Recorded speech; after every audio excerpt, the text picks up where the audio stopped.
Once you strip away the headlines, the reaction videos, the cropped photos, and the emotional weight attached to Epstein's name, what you're left with is something far less dramatic than people want it to be.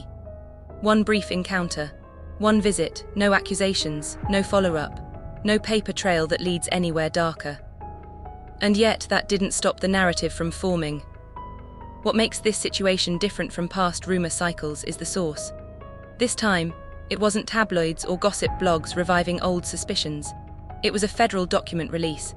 The Department of Justice unsealing files tied to one of the most disturbing criminal networks ever exposed, and doing so in a way that dropped familiar names into the public sphere without explanation. That matters because when something comes from the government, people instinctively treat it as vetted, as deliberate, as meaningful. So when Michael Jackson's image appeared inside those files, many people assumed it must mean something more than it did. But when you actually read what's there, instead of reacting to how it was presented, the substance just isn't there.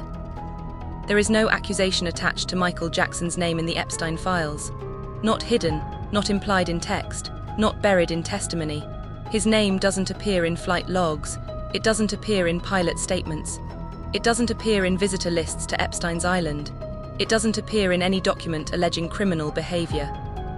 What does appear are photographs and mentions that existed long before this release, suddenly repackaged inside a scandal where context is everything. And context is exactly what was missing. That's why the photos became the center of attention instead of the documents themselves, because photos don't require explanation. They trigger instinct. People see two familiar figures in the same frame and assume proximity equals involvement. That's not evidence, that's suggestion. And suggestion is powerful, especially when it involves a man whose reputation has already been shaped by decades of suspicion. Michael Jackson has lived in a space where innocence was never enough. Even acquittal wasn't enough. Even investigations that led nowhere weren't enough. His name became shorthand for controversy, and once that happens, people stop asking what's actually true. They just assume the worst must be hiding somewhere. So when the Epstein files dropped and his image appeared, many people didn't stop to ask basic questions. They didn't ask when the photo was taken. They didn't ask where it was taken. They didn't ask who else was present. They didn't ask whether there were allegations attached. They just reacted. And that reaction was shaped by how the material was presented. A blurred face invites suspicion. A cropped frame invites imagination. A lack of caption invites narrative. That's not an accident, it's a choice. Even if that choice wasn't malicious, it was careless. And when the stakes involve someone's legacy, carelessness is enough to cause damage. What makes this even more frustrating is how easily the confusion could have been avoided. A single line of context would have changed everything. A caption explaining that the image came from a public fundraiser. A note clarifying that the blurred faces were the children of the people in the photo. A reminder that inclusion in the files does not equal wrongdoing. But none of that accompanied the release. Instead, the material was dropped into the public sphere raw, incomplete, and stripped of framing, and the public did what it always does in that environment. It filled in the blanks with fear and speculation. And once that happens, correcting the record becomes almost impossible. Because outrage travels faster than nuance. You can see that clearly in how the story spread online. Initial posts didn't focus on testimony. They didn't reference court records. They didn't mention the lack of allegations. They focused on the visual. Michael Jackson, Epstein, same sentence. For many people, that was enough. By the time clarifications emerged, the damage had already been done. Screenshots were circulating. Reaction videos were monetized. Comment sections were locked into one interpretation.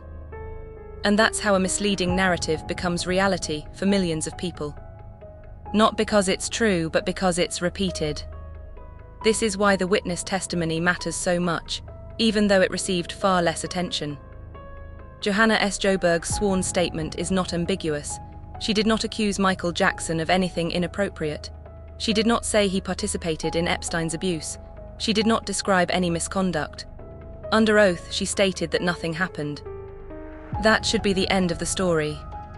Because when an Epstein victim is asked directly under legal penalty whether someone did something wrong, and the answer is no, that carries weight. But instead of shutting down speculation, It barely registered outside of people who actually read the documents. That tells you everything you need to know about how these stories are consumed. People don't want resolution, they want confirmation of what they already believe. And in Michael Jackson's case, suspicion has always been easier to sell than clarity. The island rumor is the clearest example of this.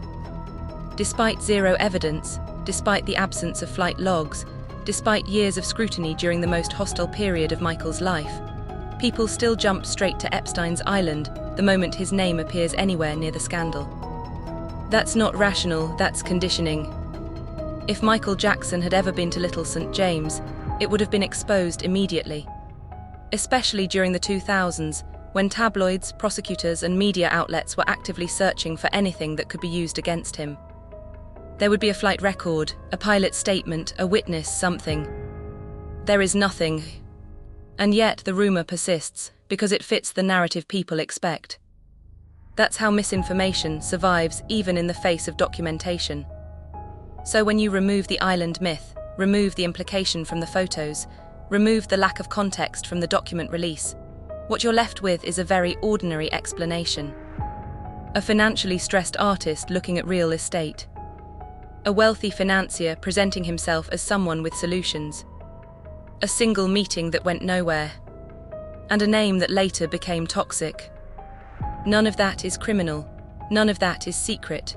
None of that is unusual for someone operating at Michael Jackson's level during that time. It only becomes scandalous when it's reframed without context. And that reframing didn't happen by accident. Media outlets understand exactly how this works.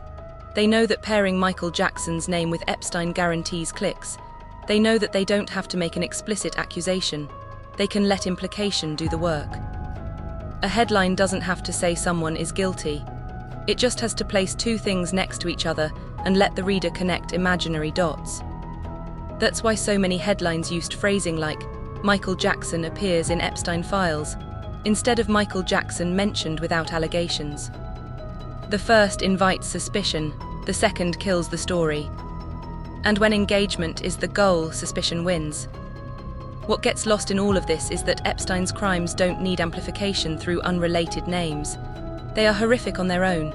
Dragging in people without evidence doesn't serve justice. It muddies it. It turns accountability into spectacle.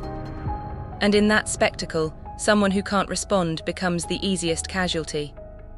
Michael Jackson can't give interviews.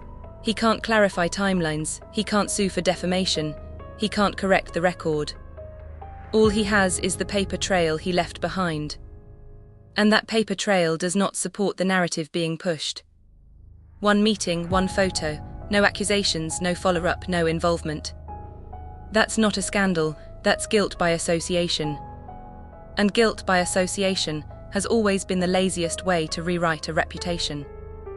This is why the broader issue matters beyond Michael Jackson himself. Because if this can happen here, it can happen to anyone whose name carries weight, but whose voice is no longer present. Documents released without context become weapons instead of information.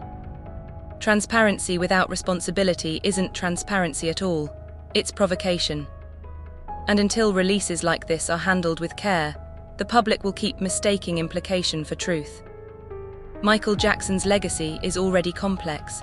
It doesn't need to be distorted further by narratives that collapse the moment facts are applied. This story isn't about uncovering something hidden. It's about recognizing a familiar media pattern and refusing to fall for it again. A pattern where context is removed, images are reframed, and the audience is nudged toward a conclusion without being told outright what to think. Not with proof, but with implication. And that's the part people need to slow down and recognize before repeating it.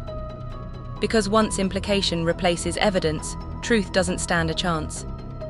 And that's exactly how reputations get rewritten.